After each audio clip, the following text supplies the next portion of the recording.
Autêntica FM.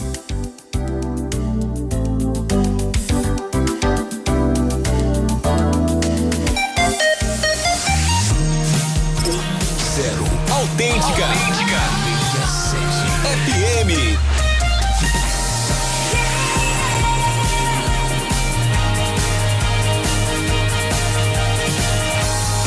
Sempre ao seu lado. Autêntica FM. Muito boa tarde. 4h02 em Belo Horizonte, aqui no alto da serra, com uma vista maravilhosa e panorâmica de Belo Horizonte. Um sol rachando e a felicidade chegando aí, porque você que fez o Enem já pode se inscrever no SISU para candidatar a uma das vagas no ensino público. Muito bem. Olha, o programa Educação é para Todos, você pode participar através do 996611067, através de mensagens de texto ou mensagens de voz e conversar com a gente, porque hoje é um dia muito especial, nós vamos falar com o Márcio sobre educação e histórias em quadrinhos. Que as histórias em quadrinhos já fazem parte da educação formal, todos já sabem. Aliás, dizem que mais que a álgebra, quem mais assusta a meninada na escola e em exames como o Enem são a Mafalda, o H, Calvin, Haroldo, sempre colocando os estudantes à prova. A Turma da Mônica é quase uma constante nos períodos iniciais. Mas será que estamos usando todo o potencial das HQs na educação? Existe vida inteligente e cultural fora desses clássicos que poderiam tornar a aprendizagem ainda mais legal? Será que se aprende com as HQs só quando estão sendo cobrados conhecimentos por suas narrativas visuais? Tudo isso e muito mais é que o Educação é para Todos vai discutir hoje com o pesquisador e historiador Márcio dos Santos Rodrigues, também editor, tradutor e educador. Márcio é doutorando em História pelo Programa de Pós-Graduação em História Social da Amazônia, da Universidade Federal do Pará, e mestre em História pela Universidade Federal de Minas Gerais, na linha de pesquisa História e Culturas Políticas, em 2011. Foi entre os anos de 2018 e 2020 que o professor substituto do curso de licenciatura interdisciplinar em estudos africanos e afro-brasileiros da Universidade Federal do Maranhão e atualmente é professor do curso de História da Universidade Estadual do Maranhão, que vai participar com a gente hoje. Desde 2020 tem ministrado um curso sobre quadrinhos africanos no YouTube e editado, traduzido. Olha só, o cara é fera, hein? Especialmente obras de autoria africana. Educação é para Todos começa agora e vamos falar com o professor Márcio. Boa tarde, Márcio. Não tá aí, não? Gente, então, enquanto o Márcio não chegou, né, Rony? Nós vamos falar aqui sobre o SISU. Então, o que acontece? Você fez a prova, fez o exame do Enem, não zerou a redação, isso é importante.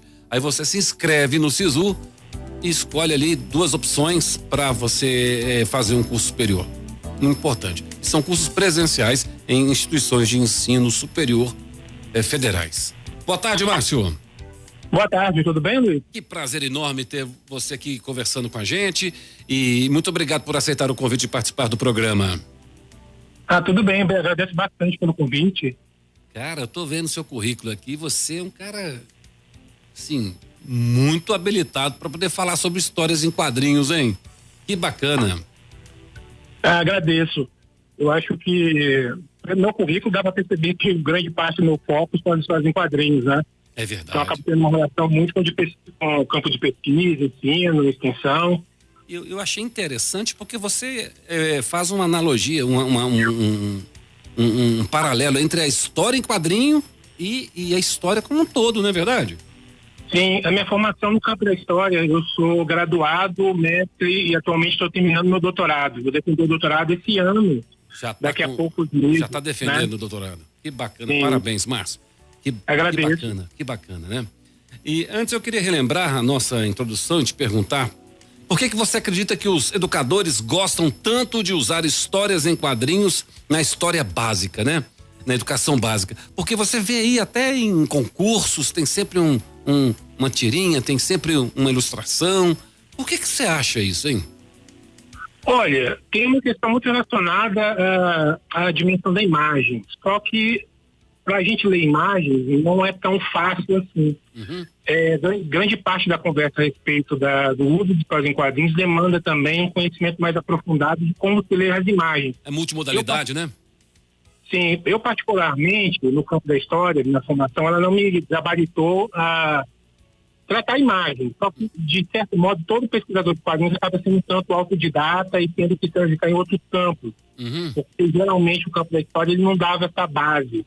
Mas hoje tem uma formação muito específica de professores que estão se formando, doutorando, e acabam trabalhando com as histórias em quadrinhos. Isso acaba tendo uma implicação no ensino.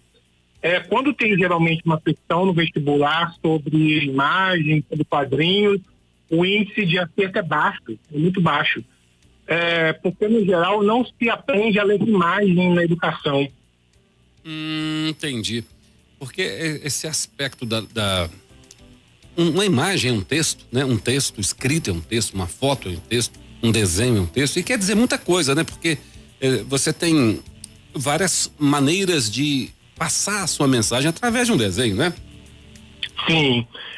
E, no geral, por exemplo, a gente tem a dimensão que a imagem pode parecer mais fácil de ler, só que a gente vive numa cultura muito bombardeada de imagens e quase sempre as pessoas não sabem ler imagens. É por isso que a gente, às vezes, fica muito na dimensão das fake news, sabe? Uhum. Tem um nome, a gente não sabe interpretar, a gente vê uma imagem e nem sempre consegue decodificar, e isso tem algumas implicações no campo de ensino.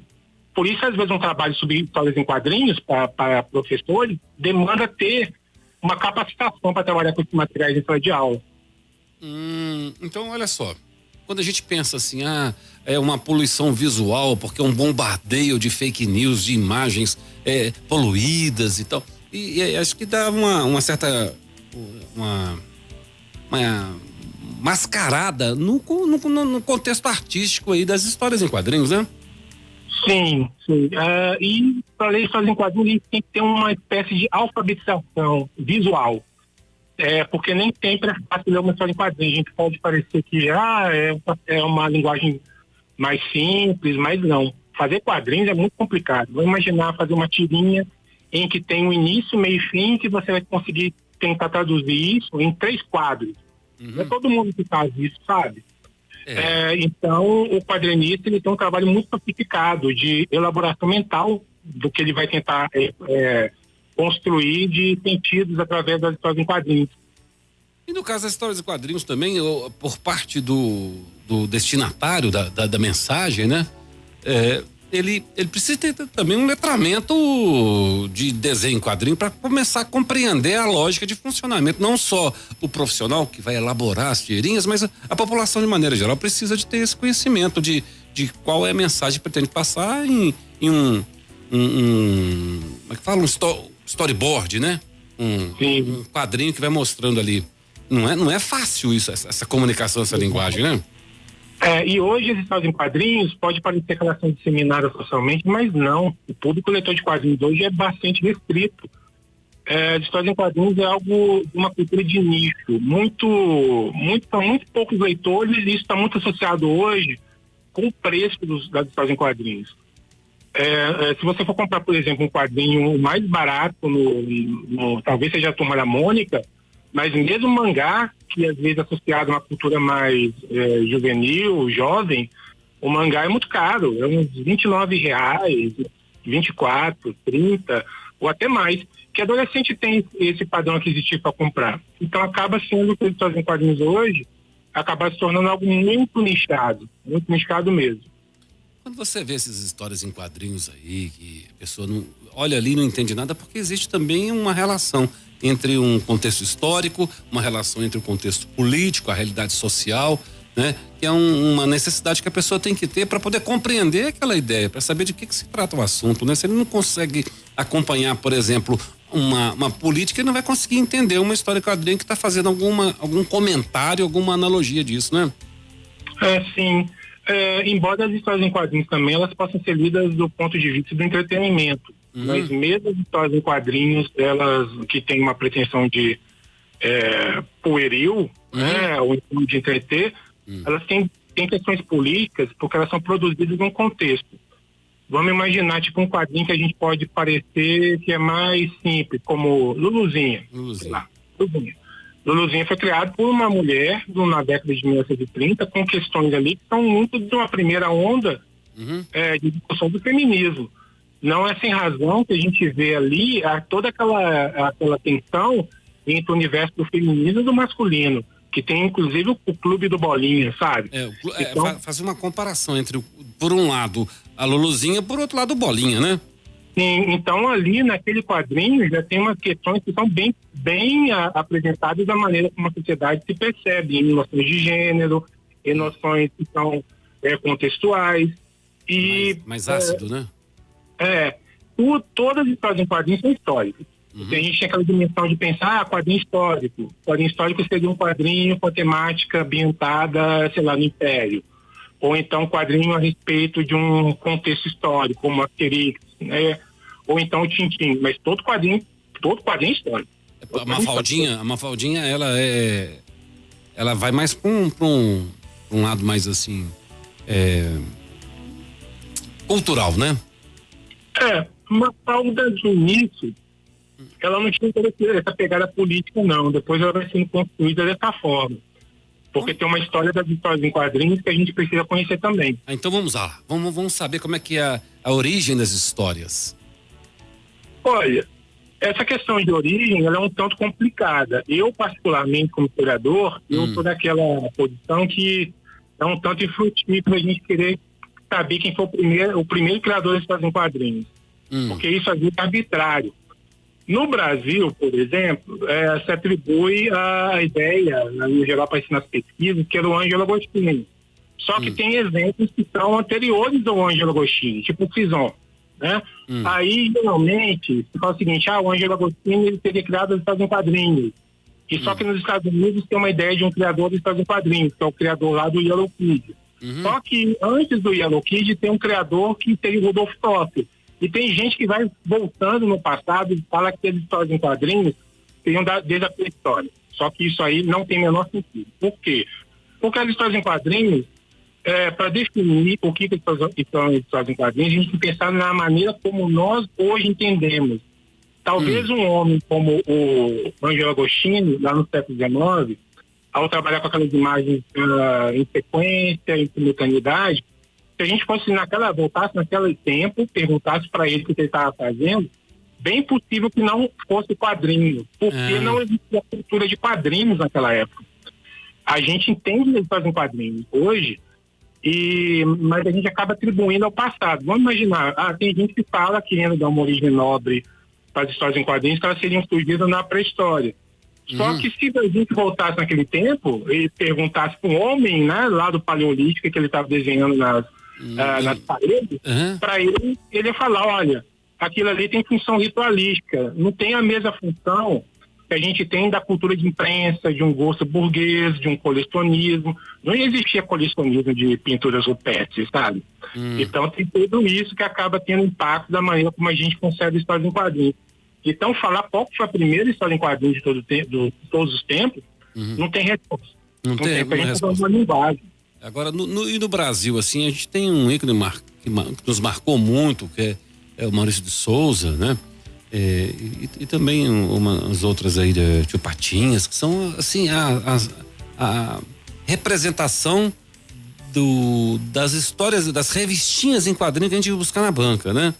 E hoje, quando você pensa assim, não tem mais como buscar na banca. Como que os jovens, as crianças e até mesmo os adultos vão buscar as histórias em quadrinhos hoje, nessa nova realidade tecnológica? Bem, tem várias formas de difusão e disseminação das histórias em quadrinhos, né? Anteriormente eram as bancas. Eu, particularmente, fui criado muito nesse contexto das bancas, então depois dos sebos. Só que hoje a gente tem muito uma cultura do chamado colecionismo. e ela é muito restrita às vezes no ambiente. Você compra as histórias em quadrinhos quase que uma ideia da Amazon, sabe? Sim. Eu estou interessado em quadrinho, eu vou lá e compro. Aí tem geralmente um gibituber, que é um influenciador que me diz o que eu devo comprar ou não. Gibituber é um termo muito legal, né? Eu particularmente gosto e também não gosto de alguns gibitubers, porque eles são muito mais focados na ideia do consumo pelo consumo. E geralmente o cara fala de uma história em quadrinho e depois ele fala o seguinte: compra aqui no link da Amazon, sabe? E às vezes ele faz uma leitura quase de sinopse, ele não desenvolve muito as histórias em quadrinhos, é muito mais um aspecto comercial. Entendi. E voltando ao ponto tipo da circulação, hoje, há um tempo atrás, as histórias em quadrinhos elas estavam dentro de uma política de governo, de uma forma bem discriminada. Embora os quadrinhos hoje também sejam, às vezes eles vão figurar no PNLD, né, de Programa Nacional Didático, mas o PNBL era bastante consistente e direcionava as histórias em quadrinhos para as escolas, mas não significava que o professor fosse trabalhar com elas. Porque às vezes você chegava numa escola, eu por exemplo, hoje eu sou professor de universidade, né? Mas como professor na época de educação básica, tanto fundamental e médio, e rede estadual e municipal, chegava às vezes nas bibliotecas para ver que tinha um acervo, embora eu tenha meu acervo em casa, minha biblioteca, e via que lá nas bibliotecas, geralmente, os quadrinhos eles estavam lá nas estantes, ninguém pegava eles. E às vezes tinha os alunos, eles consumiam as histórias em quadrinhos, mas eles consumiam, por exemplo, Turma da Mônica Jovem, que era um grande exemplo de um quadrinho que circulava muito entre a juventude, entre os adolescentes, né? E geralmente chegavam alguns mangás nas escolas, ou dependendo por doações também. Também havia esse direcionamento, mas não era toda a escola que recebia, às vezes, quadrinhos com maior facilidade. Mas hoje as histórias em quadrinhos, elas não têm tanto aquela difusão nas escolas. Eu até faço algumas vezes críticas às editoras, porque é muito complicado, às vezes, tem algumas editoras que, se você quiser um livro, um quadrinho, você pode pedir, sabe? Você pode pedir uma amostra dele e te envio. Mas é muito burocrático. Você tem que preencher uma ficha, às vezes colocar o seu contra-cheque. Você tem que colocar geralmente a folha de presença dos alunos, dos estudantes. Sim. Mas aí que acontece? Se eu chegar para uma editora e falar, eu sou um youtuber que tem um canal de 1.000 inscritos, né? Eles me enviam na hora. Entendi. Eles me enviam na hora. Então às vezes falta muito direcionamento para os professores. Ô Márcio, uma tirinha é considerada também história em quadrinho? Sim, dependendo da função que ela estabelece, né? Você pode pegar um conjunto de tiras dentro de um álbum e atribuir essa noção de histórias em quadrinhos. Tanto pelo aspecto editorial, quanto também a função social e também aspectos relacionados à estética, à forma de sistematização do pensamento, como estrutura o tempo, e o espaço também, porque um quadrinho, ele está no espaço de um papel, ele já tem um espaço ali, ele trabalha com o tempo. Quando já está no formato virtual, também tem uma outra forma.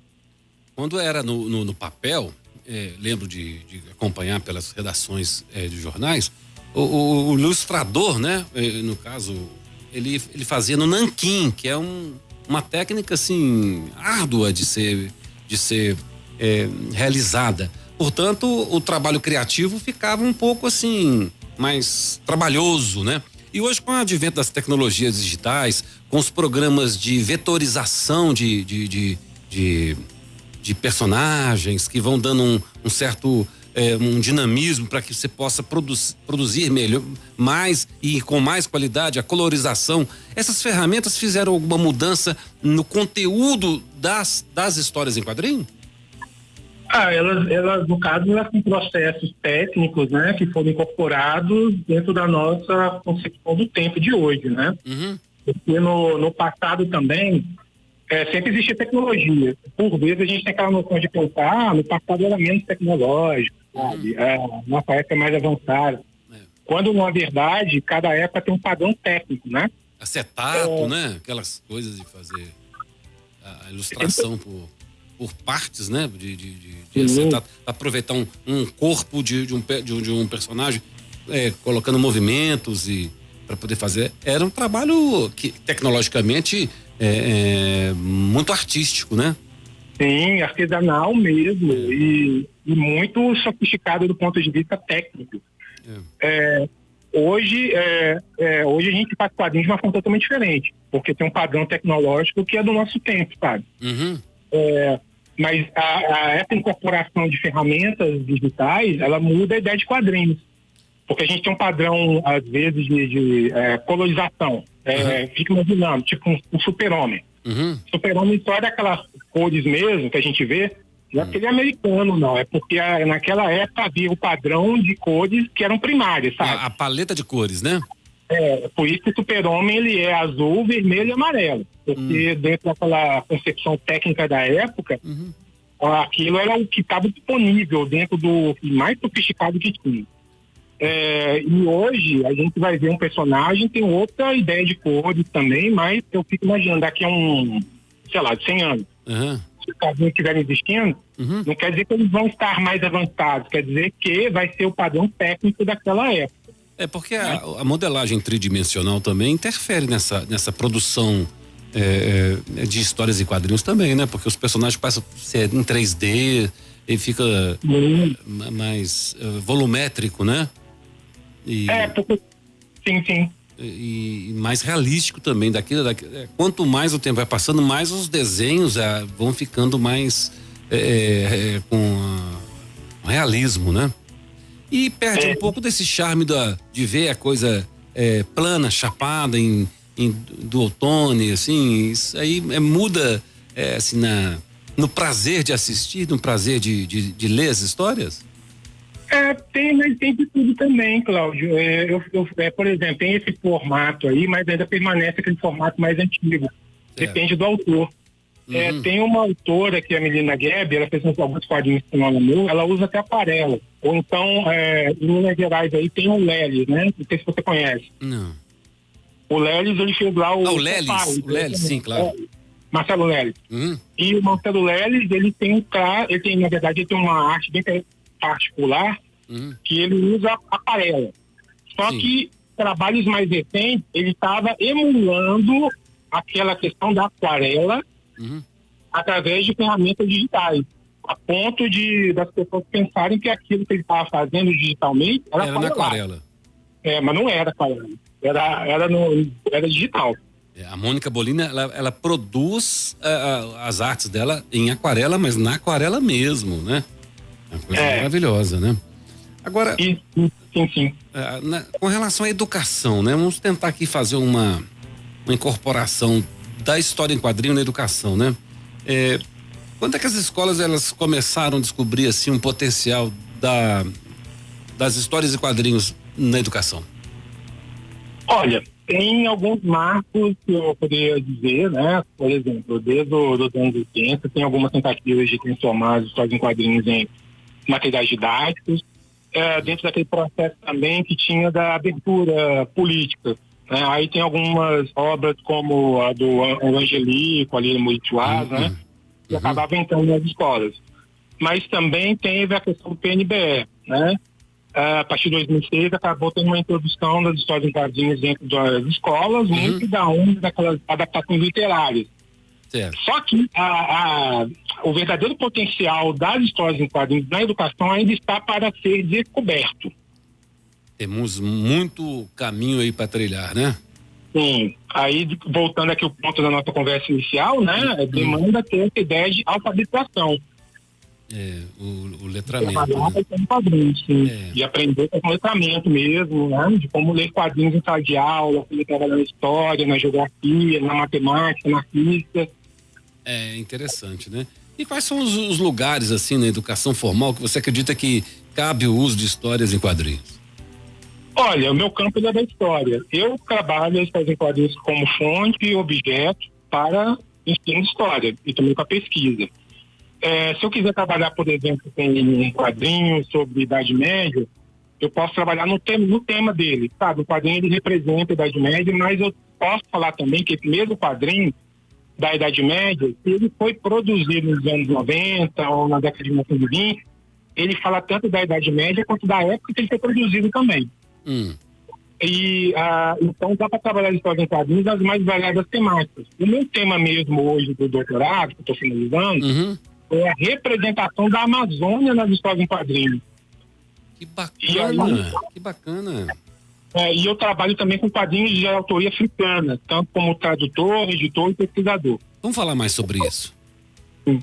É sobre a história africana e como que isso pode...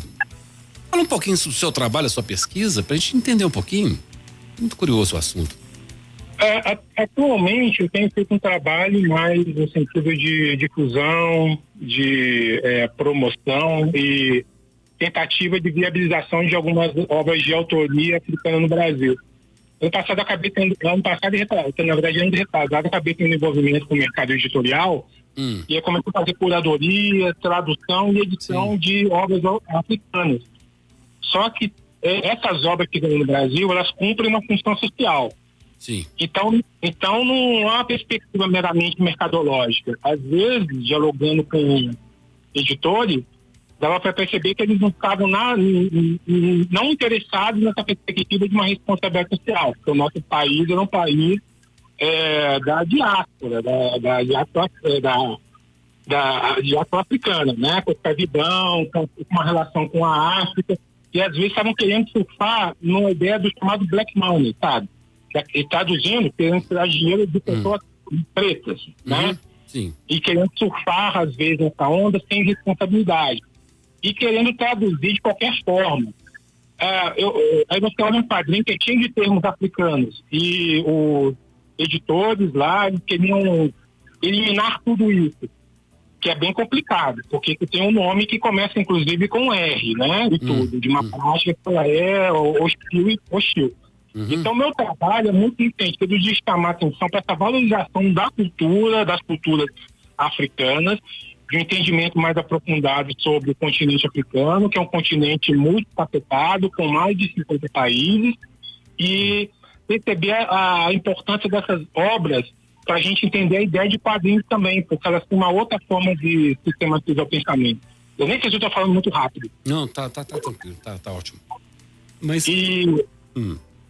E essas obras, elas cumprem esse papel de nos apresentar um outro que produz quadrinhos. E produz quadrinhos de uma forma totalmente diferente da nossa também. Ah, é? Porque tem termos específicos, tem...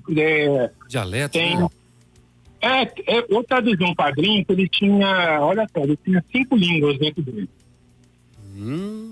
E é de um país que ele é do tamanho de Alagoas. Eu traduzi o Pesadelo de Ob, e ele tinha castelhano da Guiné Equatorial, que é diferente do castelhano falado na Argentina ou na Espanha. Ele tinha língua Tong, tinha pidgin inglês, tinha outras línguas lá.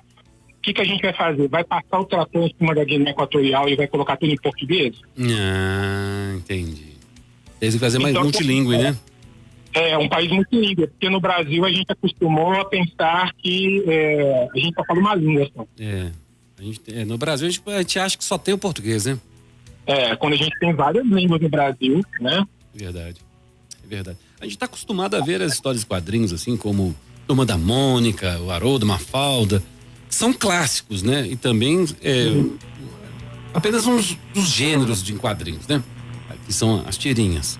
Mas para a gente explorar mais as histórias em quadrinhos, quais são os outros gêneros, né? E de quais histórias em quadrinhos que também oferece aí? Vamos falar de outros gêneros? Sim. Tem, por exemplo, a gente pensar, hoje tem um cenário de produção que ele é muito diversificado também nas histórias em quadrinhos. Tem produções que são femininas. A gente tem que ler produções que são obras que são feitas por mulheres. Sim. Tem um conjunto variado também de obras que elas circulam ao redor do mundo. Elas são de outros cenários culturais. A gente pode falar, por exemplo, do mangá. No Japão, ou manhwa, que é na Coreia, ou manhua. Então, chegando inclusive esses quadrinhos aqui no Brasil, quadrinho chinês, quadrinho coreano, quadrinho japonês. E são outras formas de entendimento dos quadrinhos também.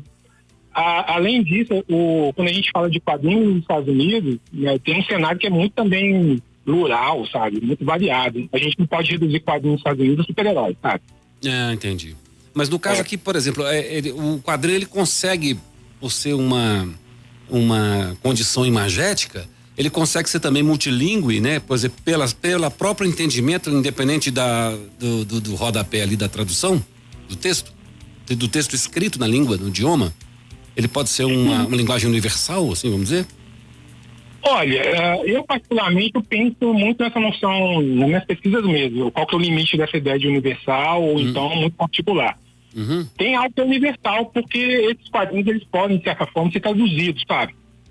Sim. Eles podem ser traduzidos para nossa língua, mas não tem como a gente traduzir de forma total, porque é uma outra cultura. Né? Porque não faz sentido de uma cultura para outra, existem ali uma estrutura da própria história, né? Que não é coerente, não é possível de compreender esse todo, né? Eu tive um exemplo, Cláudio, que foi muito importante na minha formação. Eu trabalhei com estudantes Marcatali, quando eu fui professor da faculdade de Educação da UFMG. Certo. Hoje eu estou falando aqui do Maranhão. E eu fui trabalhar com eles numa oficina de quadrinhos. E eles ficaram bastante empolgados. E eles chamavam toda e qualquer história em quadrinhos de Mônica. Olha só para ver, eles não eram falando de português. Entendi. Aí você percebe o seguinte, que a Turma da Mônica é quase onipresente dentro da ideia que a gente tem de quadrinhos no Brasil, embora quadrinhos no Brasil seja muito diversificado. Inclusive, o quadrinho no Brasil está circulando fora, né, do Brasil. E aí, esses mesmos alunos, a gente foi produzir uma história em quadrinhos, e era uma história sobre a coruja, olha só. E eu, na época, né, só para falar aqui com o público, eu sou um homem branco, né, e tudo, não sou indígena. E aí eu fui conversar com eles a respeito de qual que é a onomatopeia da coruja, sabe? Como é que é o piado da coruja? Como é que é o piado, né? Sabe o que eles me falaram? Depende do estado de espírito da coruja. Se a coruja estiver alegre é uma coisa, se a coruja estiver triste é outra, se a coruja estiver reflexiva é outra. Eu, como homem branco, eu não sei definir qual que é esse estado de espírito, porque eu não faço parte daquela cultura. Entendi. Realmente a gente vai pensar, pois até o latido do cachorro também. O latido do cachorro é simplesmente algo, né? Pode parecer que um dog é um cão, um cachorro, mas a maneira como os americanos ou ingleses entendem cachorro é diferente da nossa, né? Interessante, né? Agora, como é que esses gêneros, eles podem ser explorados na escola? Eu acho interessante essa pergunta, porque aí coloca um desafio ao professor. Depende muito da faixa etária que você vai trabalhar com os estudantes, depende do tema, tem que fazer uma adequação do tema se ele é pertinente dentro de certo conteúdo, porque aconteceu algumas situações em que professores acabaram introduzindo nas escolas quadrinhos que não eram próprios para aquela faixa etária, sabe? E quando isso acontecia, dava maior rebuliço e as pessoas acabavam estigmatizando o quadrinho. Uma professora levou um quadrinho que ele tinha temas que eram adultos, sabe? Erótico pornográfico de ensino, porque ela pensou que era quadrinho. E ela introduziu Milo Manara, na época, lá para os estudantes, e deu maior rebuliço entre os pais. Imagino, porque não significa dizer que seja desenho, que seja infantil, né? Então tem que ter um certo cuidado, tem que fazer uma seleção a respeito dos temas, pensar qual que é o público-alvo, porque nem todo quadrinho é feito para determinado público, sabe? Tem quadrinho que é feito para um público específico, e ele vai encontrar o leitor, sabe? O leitor ideal. Mas todo quadrinho também pode ser lido por outras pessoas, mas depende da bagagem, depende da faixa etária. Eu, por exemplo, eu tenho envolvimento com os quadrinhos desde os meus 4 anos de idade. Hoje eu estou com 41, né? Tem um quadrinho que hoje eu não me sinto tão adulto no sentido para ler ele, sabe? Eu acho que demanda ter um contato maior com outros repertórios. Entendi. É a mesma coisa, eu fico imaginando alguém que vai ler tipo um Don Quixote, um livro que é gigante, que tem altas referências a respeito do contexto da época, ele tem que se sentir preparado para ler aquele livro, sabe? Tem quadrinho que é assim também. Quando você vê assim, nas provas de concurso público, por exemplo, existem muitas tirinhas e quadrinhos que eles colocam lá para fazer uma leitura, uma interpretação do texto. E qual é a dica que você dá para os estudantes, concurseiros que precisam melhorar nesse aspecto para poder compreender? Você tem alguma indicação assim de lugar para poder pesquisar, de fonte de informação para aprender a fazer essa leitura? Olha, fazer leitura de imagens é uma demanda ter um contato com outras metodologias. É coisa que se deveria ensinar em sala de aula, sabe? Desde o começo. Mas aí eu lembro de uma situação, exemplo, teve uma prova que teve lá o Capitão América, né? E era o Capitão América, uma questão perguntando quando é que o Capitão América tinha sido criado, relacionado ao contexto da entrada dos Estados Unidos na Segunda Guerra Mundial. A pessoa tinha que ter um conhecimento tanto a respeito desse contexto do personagem, identificar o personagem, que ele ele faz parte do domínio público, né? Mas ao mesmo tempo, a questão estava um pouco desviando do assunto, porque o Capitão América ele não estava dentro propriamente do conflito. O Capitão América ele é anterior à entrada dos Estados Unidos, né? Então tangenciou o assunto, né? Então às vezes quem faz as questões também não tem tanto conhecimento como os quadrinhos. E isso é algo que adquire, sabe? É tipo aquela iniciação que se tem com as histórias em quadrinhos. E isso pode ser feito de várias formas. Você pode aprender a ensinar mesmo, a fazer pesquisas com as histórias em quadrinhos, ter um contato também das histórias em quadrinhos por meio de outras linguagens, porque já são transpostas para o cinema. A gente pode ter um contato com as histórias em quadrinhos de outras formas, por exemplo, como eu disse, com outros produtos culturais, mas essa questão da imagem, ela é muito daquela desconfiança que a gente tem que ter a respeito da imagem. A imagem, ela não diz propriamente da realidade de uma forma bruta. Aquela ideia que a gente tem, a imagem diz mais do que 1000 palavras, né? Na verdade, não. Na verdade, pra gente, decodificar uma imagem é bem complicado, bem complicado. É multimodal, né? Multimodalidade. Você tem que entender o que está escrito na imagem, né? Desenhado na imagem e no texto, né? E fazer uma analogia, uma comparação entre as informações, né?